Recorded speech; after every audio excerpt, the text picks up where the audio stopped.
always been interested in that. And really, it occurred to me in writing this volume that the story of ufology is a part of intellectual history, without a doubt. And this is a story that I feel, in reviewing the literature, really hadn't been done in a synthesized, coherent way. And I think this book is actually a first true history of ufology.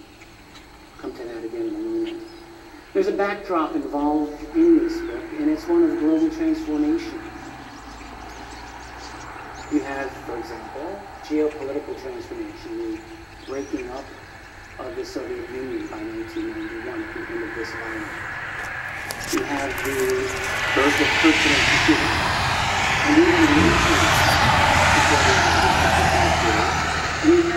Throughout, I tried to look at what we might call advanced, either open or covert, cutting-edge technologies, and that image on the top there is the famous ARV, alien reproduction vehicle.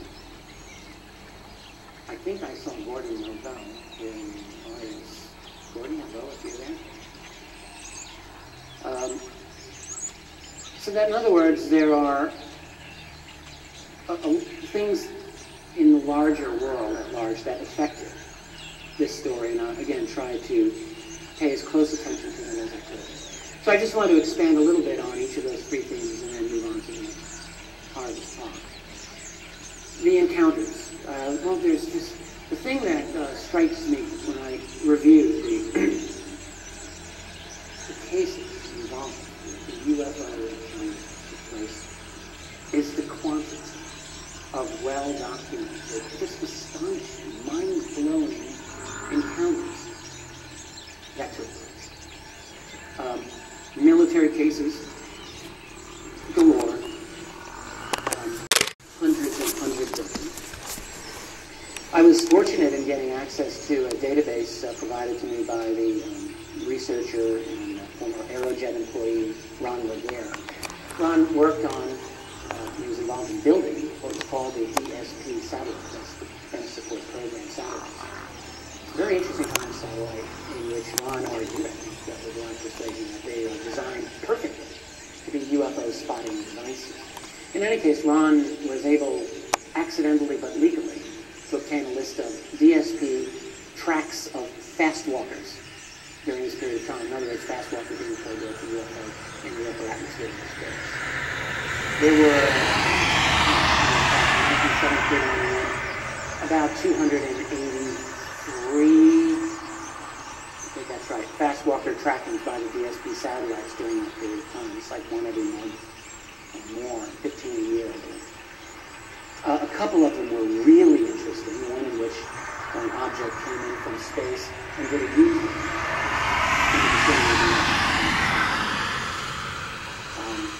There was also DSP tracking of a UFO during the spectacular 1976 Iranian jet fighter incident. Many people are familiar with this, and again, this in September 1976 over the city of Tehran. Of course, this is back in the days of Shah and the Iranians and allied the United States. A large number of Tehran citizens saw this very unusual object in the sky. They called it the local airport. Air traffic controller person at first thought it was silly.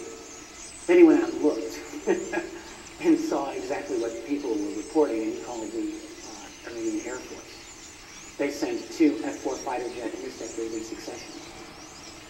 And we know all about this because we know a lot about it because we have a very extended Defense Intelligence Agency memo describing some fascinating details.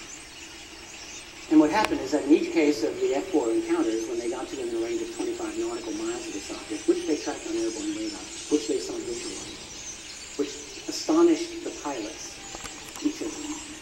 When they got to within 25 nautical miles, their key electronic systems went offline. In one case, right before one pilot was about to fire a missile at this object, it disabled the missile system. It so happens that we have DSP tracking data of a fast walker in exactly that spot at that time. Pretty interesting confirmation indeed. back to the quantity of these encounters, and what we find is just an enormous amount of unexplained events going on that any responsible researcher would have to inquire. Forget the issue initially of the aliens. The biggest frustration I have when I talk to skeptics about this is that they jump 10 steps ahead of the argument. And they'll say something like, well, that's impossible because it's impossible for aliens to come here from another planet. Don't you know anything about astrophysics? Or space travel, or the impossible. I can't argue with that, and I know as well as the next person that we don't have the land ourselves to get into start an artificial. But nevertheless, the real issue is in looking at these UFOs and then trying to make sense of it. Not too easy to just say it's impossible, but the question is, which will be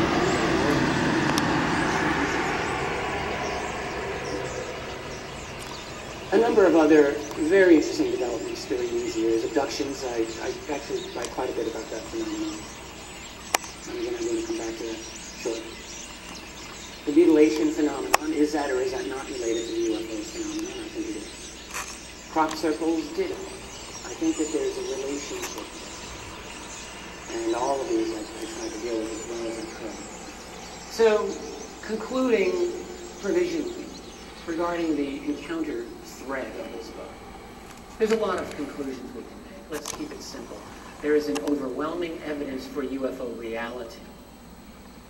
To me, if I were to have the opportunity to speak to somebody on NBC or some major network, this is the message I think that I would emphasize. That let's take one step at a time here. And the evidence is overwhelming. And this was my first primary goal in putting this book together, is to lay that evidence out as persuasively as I could. The politics, I'm going to expand a little bit.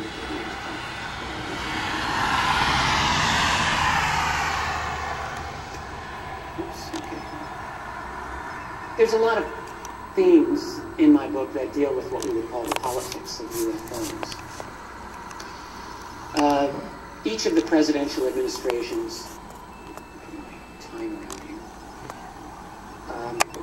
I tried to deal with, I did deal with. 1973, we had Richard Nixon still in the White House. There's some pretty good Nixon. There's one great Nixon universe. That's the Nixon recognition. Jimmy Carter and the whole, skipping Jerry Ford,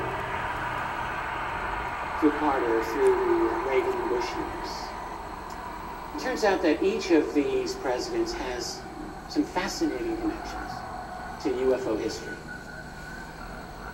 So that's one aspect of it. Then the military intelligence community confirmed documents inform a lot of this book as well. One thing that is very clear from looking at the mass of that data is not simply that the phenomenon is real, but that they were very, very concerned about this phenomenon. It makes perfect sense when you are in charge of managing security over an Air Force base and an object that you can't identify as coming over your base, doing things that are not supposed to be possible. For example, in the wave of airspace violations in 1975 along the northern U.S. border into Canada, over many bases with a strategic aircraft, triggering a national